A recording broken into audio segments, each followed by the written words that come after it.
중고등부 아이들은 서로 인사를 시킬 때 보통 어떻게 인사를 시키냐면요, 이렇게 옆 사람을 쳐다보라고 합니다. 그리고 나서 아이들에게 이렇게 말하라고 해요. 따라해. 야, 너가 나보다 더 좋은 사람이랑 연애해. 이렇게 인사를 시키거든요. 그럼 아이들이 따라 할까요? 안 할까요? 예, 어디서 멈추는 구간이 있거든요. 야, 너가 나보다 더 좋은 사람이랑 뒤에 연애해는 안 나오더라고. 애들이 내가 니보다는 내가 좋은 사람을 만나야겠다 라는 마음인 것 같은데, 지금 저희는 연애할 때는 다 지났잖아요. 맞죠? 아닌가요? 저희는 어떻게 인사하면 될까요? 네? 나보다 더 네가 많이 벌어라 이렇게 할까요? 뭐 어떻게 할까요? 나보다 잘 먹고 잘 살아라고 인사할까요? 교회에서 이런 말 하면 안 됩니까? 네. 합시다. 야, 네가 나보다 더 잘 먹고 잘 살았으면 좋겠다. 시작. 야. 예, 점점 목사가 미쳐가는 것 같습니다. 예, 기분 나쁘신 분 있습니까? 회개하십시오. 네. 한 아이가 있었다고 합니다. 그리고 그 아이는 태어나서 처음 겪는 고통이었다고 해요. 배가 너무나도 아팠대요. 열이 점점 오르기 시작했는데 배에 통증이 너무 심한 거예요. 심하니까, 근데 밤 늦은 시간이었고 모든 병원이 다 문을 닫았다고 합니다. 그래가지고 끙끙거리면서 그 아이가 누워 있었어요. 그런데 그 아이의 어머니는 잠을 자지도 못하고 뜬 눈으로 밤을 지새면서 그 아이의 배에 얹고 손을 얹고 배를 이렇게 어떻게 했어요? 어루만져 주었다고 합니다. 밤새요. 거의 밤새요. 그런데 신기하게도 그 아이의 열이 점점 내려가고 통증도 가라앉기 시작했습니다. 그래서 어머니는 잠을 잡니까 못 잡니까? 못 잡니다. 하지만 아이는 다시 한 번 더 스르르 어떻게 되는 거예요? 잠에 들기 시작하는 거예요. 그 아이에게 약은 따로 없었어요. 아니, 어떻게 보면 약이 있었네요. 그 아이에게 약은 뭐예요? 어머니의 손길이었죠. 엄마 손은 약손, 이런 거 아세요? 엄마의 손길이었죠. 그 아이에게 있어서 약의 다른 이름은 엄마의 손길이었습니다. 아이가 잠들 수 있었던 이유는 약기운 때문이 아니라 뭐가 있었기 때문일까요? 어머니의 손길, 뜬 눈으로 밤을 지새며 어루만져 주었던 어머니의 손길이 있었기 때문이죠. 그 아이가 바로 저입니다. 그 아이가 바로 저예요. 저의 어렸을 때의 경험이에요. 제가 어렸을 때 있어서 끙끙거렸던 때에 저희 어머니가 배에 손을 얹고 기도하시면서 하루 종일 어루만져 줬던 기억이 저한테는 있거든요.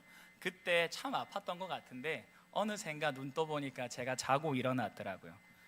그 어느 약보다 따뜻했고 효과가 있었다라고 기억이 됩니다. 여러분, 저는 오늘 복음에 관해서 설교하고 싶습니다. 본문 설교보다는 주제 설교처럼 복음에 관해서 설교하고 싶은데, 저에게 있어서 약이라는 것을 다른 말로 바꾸면 그때 당시는 뭐였어요? 엄마의 손길이었죠.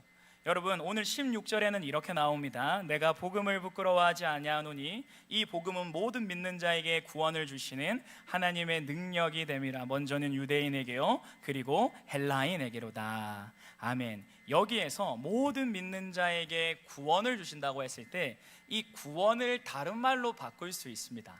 그게 무엇이냐면 모든 믿는 자에게 회복을 주시는 하나님의 능력이 됨이라 라고 하는 거죠.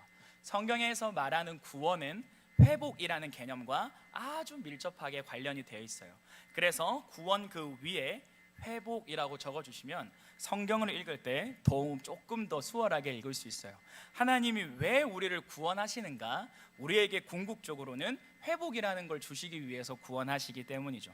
그렇습니다. 저에게 있어서 약을 엄마의 손길로 바꿔도 아무 문제가 되지 않았습니다.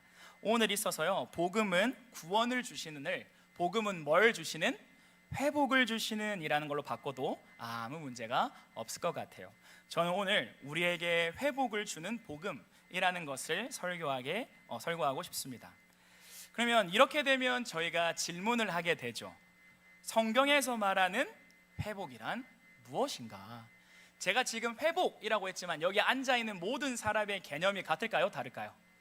다 달라요. 회복이라고 생각하는 개념이 다 다릅니다.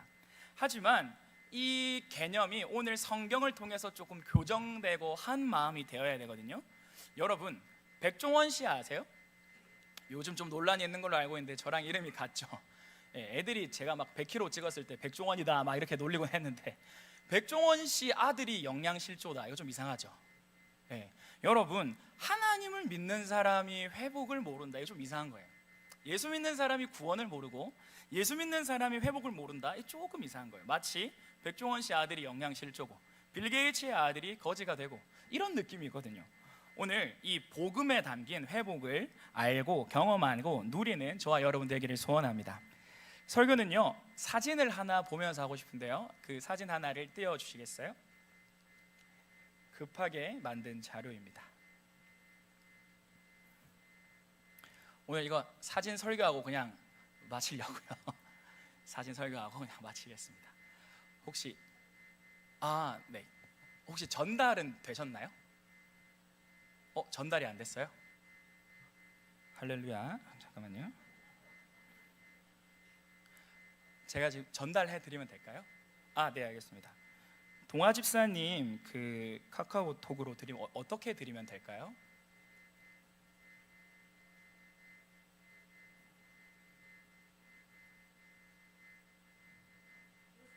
네. 네. 할렐루야. 보이십니까? 잘 안 보이시죠? 잘 보이십니까? 다행입니다. 네, 순간 레크레이션을 해야 되나 뭘 어떻게 해야 되나 뭐 이런 생각을 했었거든요. 오늘 저 그림만 딱 설명하고 설교 끝입니다. 설교 끝. 제가 저 그림을 청년들과 청소년들 훈련을 시킬 때 가장 먼저 가르치고 제일 강조하는 그림 중에 하나입니다. 하나. 저게 성경을 딱 요약하면 저 그림이 될 수 있다고 제가 한번 말해봅니다. 성경을 요약하면 아마 저렇게 나올 것이다. 성경을 요약하면 하나부터 하나 차근차근 가도록 할게요. 제일 먼저 여러분 뭐가 보이세요? 창조. 우리 예수 믿는 사람들은 무엇을 믿는 사람들이죠? 창조. 여러분은 창조를 믿으십니까? 그러니까 중고등부 아이들한테 창조라고 하면 안 와닿더라고. 그래서 제가 창조를 어떻게 설명하냐면 너희들을 하나님이 심었다 이렇게 설명하거든요. 그러니까 여러분은 하나님이 아주 적절한 때에 아주 놀라운 지혜 가운데 이 땅에 심으신 존재다. 여러분 이걸 믿으세요? 아멘이죠. 하나님이 여러분을 지으실 때 실수하셨어요? 실수하지 않으셨어요? 않으셨어요. 그런데 요즘 청년들은 실수했다고 생각 많이 하더라고요. 실수했다고 생각하더라고요. 말은 이렇게 하는데 마음 깊은 곳에서는 그래서 하나님에 대한 원망도 가득하고 그 치유 사역을 감당하고 있거든요.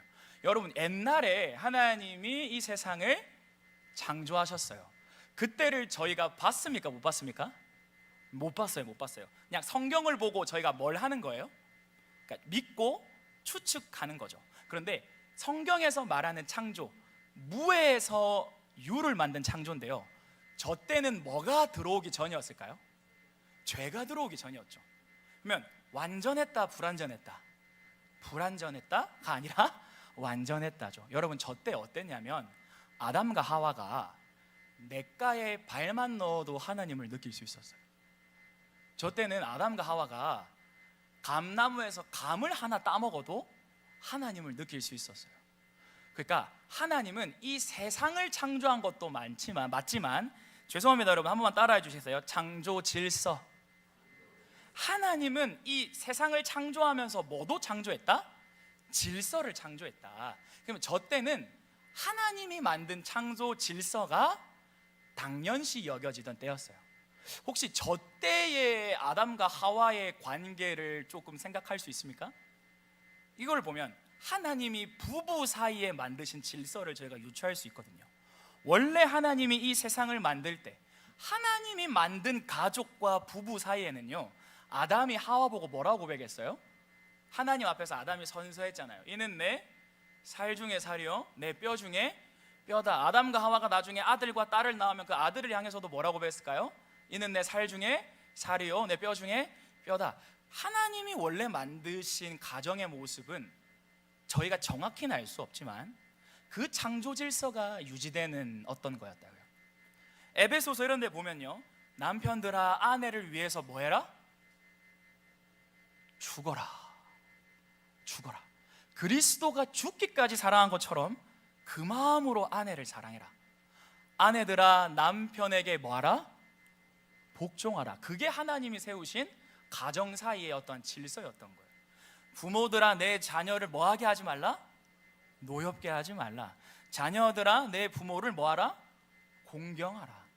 어떤 하나님이 세우신 질서가 당연하게 여겨지던 그 시대가 죄가 들어오기 전에 창조 시대라는 거예요.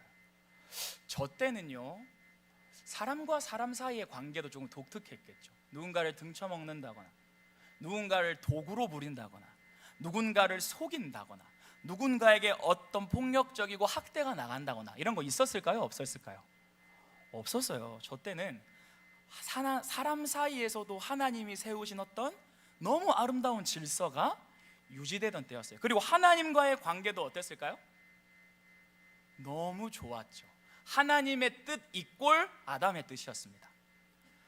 아버지, 당신의 마음이 있는 곳에 나의 마음이 있기를 원해. 이 노래가 하루 종일 울려 퍼지는 곳이 죄가 들어오기 전에 창조의 때라는 거예요. 우리 담임 목사님 갑자기 오전 예배 때 막 제가 결혼한다 해가지고 좀 당황하셨는데 2주 뒤에 제가 결혼을 하잖아요. 좋을까요? 싫을까요? 모르겠습니다. 얼떨떨합니다. 너무 좋은데 이게 맞나? 2주 뒤에 그냥 결혼식 하면 부부라고. 저희 목사님 요즘에 많이 우시거든요. 막 종원아, 네가 장가를 간다니까 내가 눈물이 난다 이러면서. 그래서 제가 그 아버지께 제가 뭐라, 갱년기입니다 막 이렇게 위로가 필요해. 지금 위로가. 그러니까 사모님한테 말하면 사모님은 좀 이렇게 이렇게 좀 이렇게 쓸데없이 조용히 하세요 막 이렇게 많이 하거든요. 요즘 담임 목사님 보면 이제 뭐 다 그런 겁니다 하고 좀 토닥여 주시고, 우리 갱년기 선배님들이 있으면 좀 토닥여 주시고, 뭐 좀 그렇게 해주시기 바랍니다. 제가 뭔 얘기하다 이렇게 왔습니까? 결혼 준비하면서 많이 싸울까요? 안 싸울까요? 저를 그렇게 보셨군요. 싸우기도 하고 안 싸우기도 하는데 얼마 전에 한 판 했습니다. 얼마 전에 한 판 해가지고 와 시한데, 저는 삐지면 어떤 스타일일까요? 담임 목사님과 사모님 싸우시는 거 보셨나요? 좀 알려드릴까요? 시험 들겠다 나가시면 됩니다. 나가시면, 제가 이제 곧 집을 떠나기 때문에 담대함이 생겨가지고 집을 떠나게 이제 안 볼 사람은 아니지만, 저희 담임 목사님 교회에서는 하하호호 하잖아요. 옛날엔 무서웠습니다. 살벌했어요. 그때를 제가 알고 있죠. 예전에 제가 말했으면 제가 지금 오늘 설교하는 척하면서 고해성사를 하고 있네요. 옛날에 소리도 좀 지르셨거든요. 막 와 이렇게 지르셨거든요. 그러면 화가 나시면 사모님한테 어떻게 하시는 거예요? 와 이렇게 소리를 지르시는 거예요. 저랑 혜원이는 그걸 이제 직관하고 이게 무서워 덜덜 떨고 옆방에 가서 껴안고 울고, 상처가 많습니다. 막 그렇게 하는 거예요. 근데 하지 말라고요? 설교인데요, 목사님. 사모님까지만 합시다. 사모님. 목사님 눈치 없네. 자, 넘어가도록 하겠습니다. 그럼 사모님은 어떻게 하셨을까요? 사모님 1번 같이 붙어 푼다. 2번 가만히 있는다. 3번 믿음으로 기도하고 이겨낸다. 3번이요 거짓말 치지 마세요. 사모님요 화나면 한마디도 안 합니다. 담임 목사님 왁 하네. 사모님 담임 목사님 5분 떠들면 사모님 딱 한마디 합니다. 다 했나? 저는요 엄마 좀 말하고 아빠 좀 감정 줄이면 대화 될 것 같은데, 한 명은 떠들고 있고 한 명은 아무 말도 안 하고 막 이랬단 말이에요. 제가 누굴 닮았을까요? 반드시 보고 자랐기 때문에 영향이 있겠죠. 걘 또 2분의 1입니다. 찍어보시죠. 누구 닮았을까요? 못 맞춰서 지옥 가는 거 아니거든요. 맞춰보십시오. 엄마, 저는 엄마 피가 좀 강하게 흐릅니다. 저도 삐지면 아무 말도 안 합니다. 이런 걸 수동적 공격이라고 하거든요. 아무 말도 안 하고 있지만 불편한 티를 내면서 상대방을 이렇게 공격하는 그런 걸 수동적 공격이라고 하는데, 제가 그냥 하고 아무 말도 안 해요. 제 여자친구, 제 아내 될 사람은 파바박 말하는 스타일이거든요. 끼리끼리 만난다더만 보고 자란 대로 만났죠. 이게 만났단 말이에요. 근데 여러분, 창조의 때는요 갈등도 없었겠지만, 만약 갈등이 있었다면 하나님의 질서 가운데 해결했을 거예요. 하나님의 질서, 이런 거 있잖아요. 분을 내되 하루가 이상 가지 말라. 분노가 너를 다스리게 하지 말라. 왜요? 인간은 하루를 살거든요. 내일은 나의 날이 아니니까 하루를 사니까 그 하루의 분노가 너를 다스리게 하지 말라라고 하는 거죠. 근데 저는 그 말씀에 순종하고 싶지 않고요, 제가 익숙하게 경험하고 저한테 자라졌던 어떤 그 행동 패턴으로 미래의 와이프한테 딱 대하는 거예요.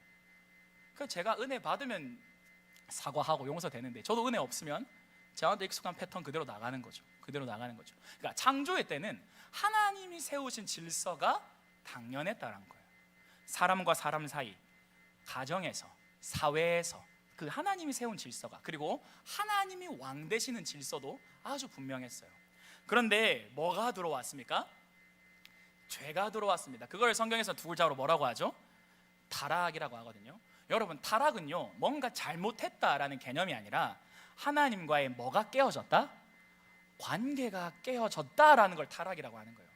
성경에서 타락은 네가 뭔가를 행위적으로 잘못했다라는 것도 있지만, 대부분이 하나님과의 뭐가 깨어졌다? 관계가 깨어졌다. 여러분, 저희는 타락 전에 태어났어요? 타락하고 난 다음에 태어났어요? 타락하고 난 다음에 태어났죠. 그래서 저희 눈에는 뭐가 정상처럼 보입니까? 타락한 세상의 가치관이 마치 정상인 것처럼 여겨지는 거예요. 우리는 저 타락 후에 태어났거든요. 그러니까 우리는 저 창조를 잘 모른다라는 거예요. 저때 질서를, 성경을 보고 배우지, 우리가 보고 경험하는 건 어떤 질서예요? 타락한 다음의 질서를 보고 배우기 때문에 저희는 타락이 익숙합니까? 창조가 익숙합니까? 타락이 익숙한 거예요. 그러니까 마치 뭐가 정상처럼 보이는 거예요? 타락이 정상처럼 보이는 거예요. 타락이 정상처럼. 성격 차이로 이혼하는 거, 하나님 그런 거 성경에 어디 적어놨습니까? 그런 거 없단 말이에요. 그런데 성격 다르면 갈라서도 괜찮다라는 게 세상의 질서고, 그 질서가 정상처럼 되어 있다는 거예요. 우리는 저 세상에서 살아갑니다. 저 세상. 하나님이 세우신 창조의 질서는 하나님이 왕이고 하나님이 가장 귀한 가치이시고, 그 무엇보다 하나님을 믿고 의 앞에 엎드리는 것이 행복이다 말하지만, 우리는요, 타락한 가치관 가지고 그 타락한 세상에서 내가 만든 어떤 행복의 모습, 내가 만든 행복의 질서를 추구하며 살아간다. 그게 뭐냐면 그게 타락이에요. 타락. 그러니까 타락하고 난 다음에 교회의 모습이 많이 바뀌었고, 가정의 모습이 많이 바뀌었고, 제가 왜 교회와 가정을 말하냐면, 하나님이 세우신 두 개의 기관이 교회와 가정이거든요. 그러니까 가정에서 하나님의 질서대로 가정이 운영되는 게 아니라 타락하고 난 다음에 가치관으로 운영된다는 거예요. 아빠가 왕이에요. 엄마가 왕이에요. 어떻게든 뭐 해야 돼요. 자녀가 왕이에요. 자녀는 부모의 권위를 인정 안 해요. 부부 사이에 행복이 없어요. 평안이 없어요. 뭔가 서로를 이기려고 하면, 그러니까 타락한 질서가 유지되는 이 세상, 저기 가운데 우리가 태어나가지고 살아간다. 대표적인 게 뭐예요? 네가 가진 것이 곧 너의 존재다. 여러분, 뭐라고 속여요? 세상은 자본주의 시대고 경쟁주의 시대이기 때문에 뭔가 넓고 크고 많이 가지고 부유하고 이것들을 좋다라고 생각하고, 뭔가 작고 없고 못 가지고 이런 거를 부정적이라고 보거든요. 근데 하나님은 소유가 곧 너의 존재라고 말한 적이 있어요, 없어요? 없다라는 거예요. 우리는 타락한 가치관 속에서 내가 얼마나 가졌냐로 나의 가치를 판단하기 시작합니다. 너가 얼마나 가졌냐로 남의 가치를 판단하기 시작하는 거예요. 또 세상이 말하는 타락한 거짓말이 뭐가 있어요? 성취가 곧 뭐다?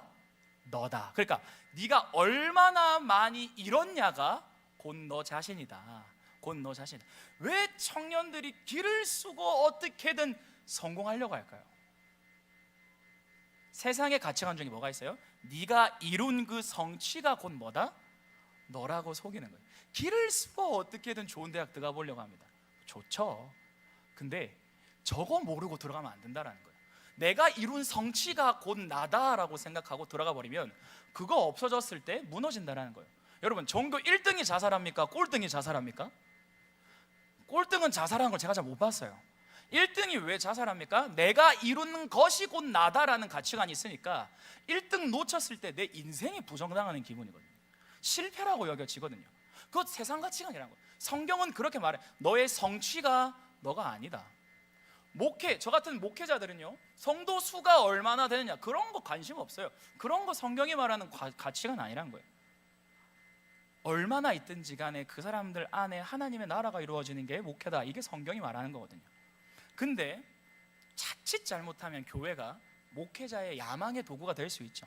특별히 한국교회처럼 유교적 사회는 리더의 카리스마에 따라 가니까요. 근데 성경은 그런 거 아니란 말이에요. 소유가 너의 곧 너다, 성취가 곧 너다. 대표적인 타락한 다음에 나온 뭐예요? 가치관이에요.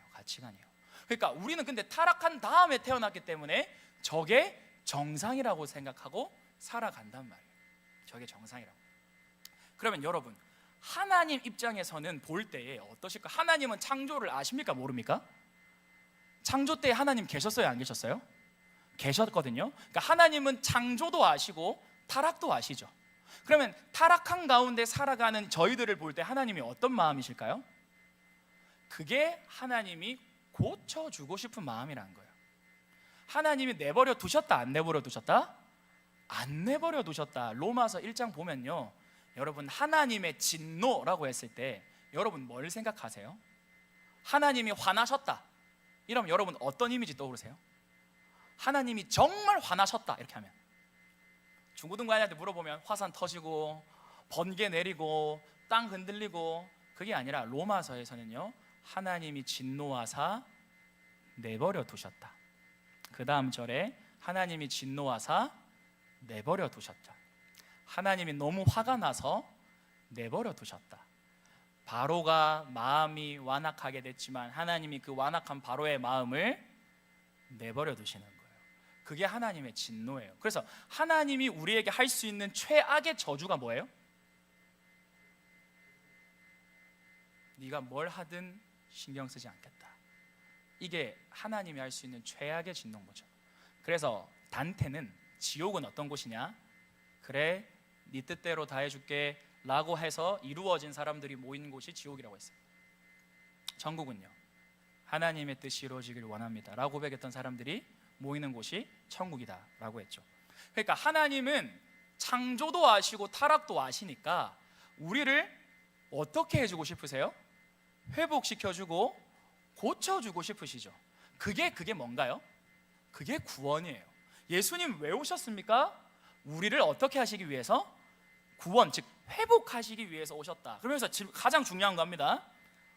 어떤 회복인데요? 따라해볼까요? 창조의 회복. 여러분, 요한계시록 맨 마지막에 보잖아요. 이거 어디서 많이 봤는데 하는 글들이 계속 나와요. 어디서 봤냐면 창세기 1장 2절에 있던 것을 거의 그대로 씁니다. 그러니까 성경을 제대로 읽으면 창세기에 있었던 하나님의 질서가 타락 가운데 깨졌는데 맨 마지막에 요한계시록에 와서 하나님의 창조 질서가 완성됐네, 다시 회복됐네, 이렇게 저희가 알 수 있는 거예요. 그러니까 오늘 하나님 일하십니다. 주가 일하시네. 어떤 일 하시는 거예요? 오늘 우리의 인생 속에 저 창조의 질서를 회복시키시는 일을 하시는 줄로 믿습니다. 그러니까요, 하나님의 소원은 타락한 가운데 살던 우리를 다시 하나님이 원래 의도하셨던 창조 질서로 살게 하시는 게 하나님의 소원이라는 거예요. 그걸 예레미야서에서는 내가 그들의 하나님이 되고 그들이 나의 뭐가 되겠다? 백성이 되겠다. 근데 조금 오해하면, 우리가 죄성 가운데 하나님을 붙잡으면 하나님, 저 타락한 세상의 가치관대로, 타락한 세상에서 내가 세운 가치관대로 행복하게 해주십시오. 그래가지고 타락한 가치관대로 내 인생이 안 풀렸다, 그럼 하나님께 삐지는 거예요. 그럼 신앙을 버리는 거예요. 그러니까 타락한 가치관에 하나님이 내려와가지고 창조 질서의 회복이 아니라 내가 세운 타락한 가치관대로 하나님 이루어 주기를 원합니다. 그렇게 되면 내가 하나님을 믿어 드리겠습니다, 예배해 드리겠습니다, 엎드려 드리겠습니다. 이게 때때로 우리의 태도가 되기 쉽다라는 거죠. 하나님은요, 그거를 꿈꾸시는 게 아니라요, 타락한 가치관에 사는 우리를 창조의 가치관으로 살게끔 하고 싶은 거거든요.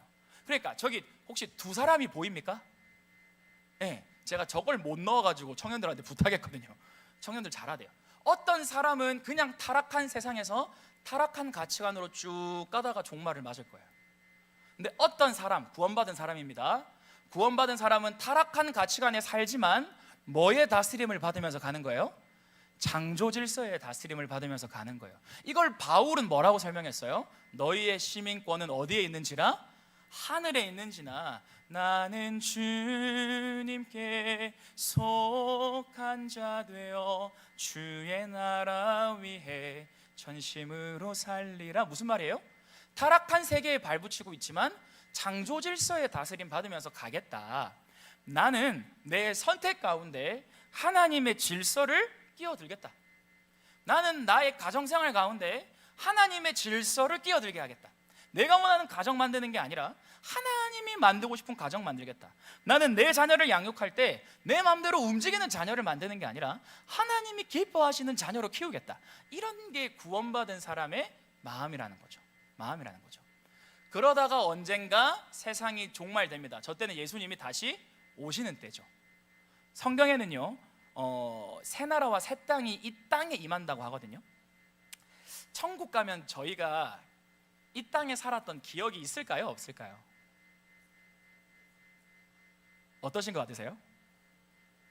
있어요. 어떻게 알 수 있어요? 요한계시록에 보면 하나님, 저들이 우리를 핍박했습니다.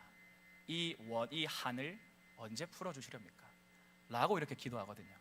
천국에 가면 시간이 있을까요? 없을까요? 있어요. 천국에도 시간이 흘러요. 그러니까 천국에 가면 조나단 에드워즈는 뭐라고 표현했냐면 하나님을 만나는 기쁨이 날마다 증폭되고 배가 되고 커지는데 그 기쁨이 영원히 끝나지 않는 곳, 이 천국이다.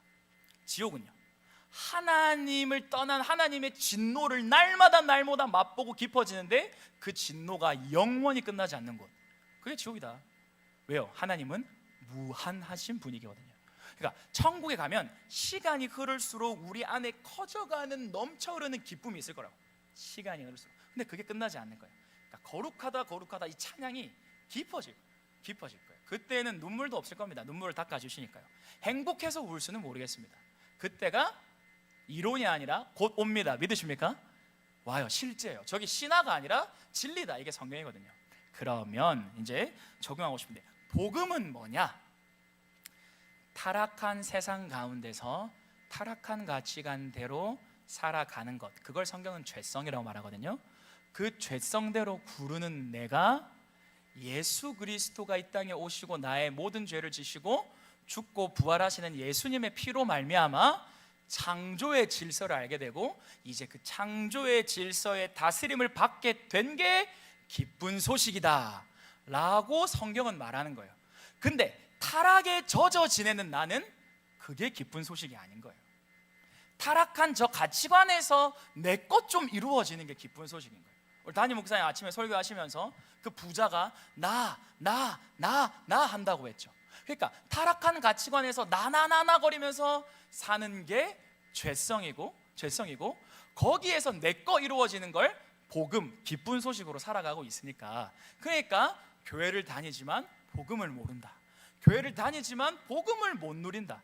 그러면 타락한 가치관에 살면 하나님은 어떤 분이에요? 내가 만든 타락한 질서를 이뤄주는 분밖에 더 되는 거예요. 그게 아니라 하나님이 우리에게 진짜 주시고 싶은 건 뭐예요? 뭐의 회복입니까? 창조 질서의 회복이라는 거예요. 제가 이거를 청년들과 청소년에게 훈련시키고 이렇게 적용합니다. 왜 일하는지 알고 일해라. 회사 가서 열심히 일해라. 열심히 공부해라. 왜? 네가 열심히 공부하고 열심히 일하는 것은 하나님이 저 타락한 세상 가운데 하나님의 질서가 임하게 하는 손길로 사용하신다. 그게 우리의 신앙 고백이다. 그러니까 열심히 일해. 그리고 부모를 존중해. 하나님이 세우신 권위를 인정해. 때로는 그들도 실수한다. 하지만 그럼에도 엄마고 아빠다. 친구를 놀리거나 비하하지 마라. 그거는 하나님이 원래 세우신 질서가 아니다. 타락한 다음 생긴 질서죠. 타락한 다음 생긴 질서죠. 열심히 일했으면 안식이 있어야 된다. 그게 하나님이 세우신 질서다. 너희가 하나님을 만난다면, 하나님을 믿는다면 저 질서대로 살아야 돼. 타락하는 가운데 살지만 저 질서의 다스림을 받으면서 살아야 한다. 이게 성경은 뭐라고 말하는 거예요? 복이다라고 말하는 거예요. 복 있는 사람은 죄인들의 자리에 앉거나 서지 아니하며 오직 하나님의 말씀을 날마다 묵상하는 자로다. 여러분 믿으십니까? 성경은 이게 행복이라고. 행복이라오 세상은 알 수 없는 하나님 선물. 창조 질서 다스림 받으면서 살아갈 때 하나님의 넘치는 위로가 있다고요. 넘치는 생명력이 있다고요. 너희는 먼저 그의 나라와 그의 의를 구하라. 그리하면 이 모든 것을 너희에게 더하시리라 라고 하신 하나님의 약속이 있다고요. 신뢰하면서 가는 거죠. 근데 다스림 받는 기쁨 모르니까 타락한 세상에서 기쁨 찾는 거예요. 뭐 모르니까? 하나님께 다스림 받는 기쁨 모르니까 저 타락한 세상에서 타락한 어떤 걸로 내 것 채우지. 예레미야 이렇게 말했죠.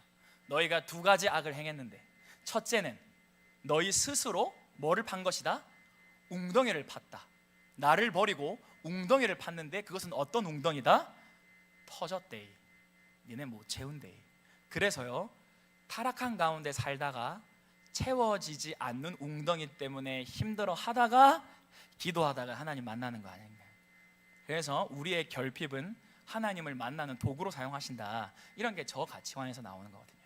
자, 여러분 이제 말씀을 조금 정리하겠습니다. 저 그림이 성경을 정말 단순하게 요약한 그림이에요. 그럼 오늘 하나님의 피 끓는 소원은 뭐예요? 오늘 나를 바라보시는 하나님의 눈물겨운 소원은 뭐예요? 오늘 내가 타락한 가운데 살지만 그 가치관대로 사는 게 아니라 창조의 가치관의 다스림을 받는 것, 하나님이 기뻐하시는 엄마가 되는 게 사명인 줄 믿습니다. 하나님이 기뻐하시는 성도가 되는 게 사명인 줄 믿습니다. 하나님이 기뻐하시는 직분자 되는 게 사명이라고요. 창조의 다스림. 오늘 저 사람을 하나님은 찾으시는 거예요. 누가 타락한 세상에 살지만 그 가치관에 물들지 않고 바알에게 절하지 않고 아세라에게 엎드리지 않고 나를 하나님으로 인정하겠느냐? 오직 여호와의 눈은 온 땅을 두루 감찰하사 전심으로 자기에게 향하는 자들에게 능력 베푸시기를 기뻐하시나니. 저 사람을 찾으시는 거예요.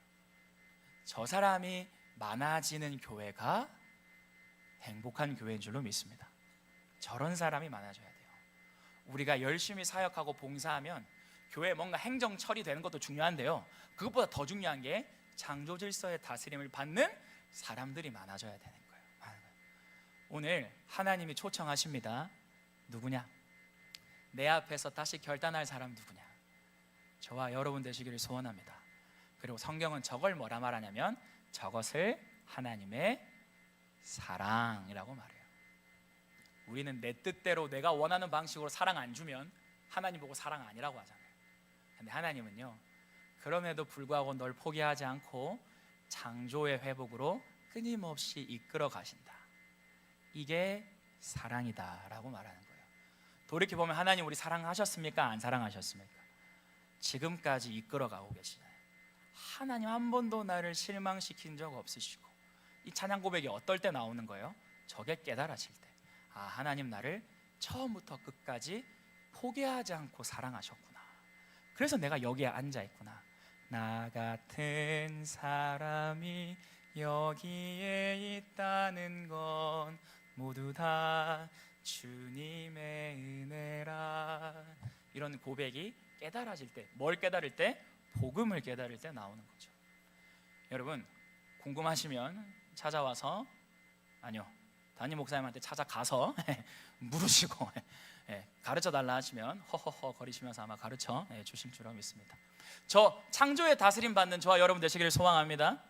그래서 우리 다 함께 이렇게 찬양하고 기도하기를 원하는데요, 타락한 세계관에서 내가 주인 삼고 내가 왕 삼았던 모든 것 내려놓고 이제 진짜 내 주 대신 주 앞에 나가 주님 사랑하고 주님 신뢰하고 주님 알아가기를 원합니다. 라고 우리 다 함께 찬양하며 나아가시겠습니다.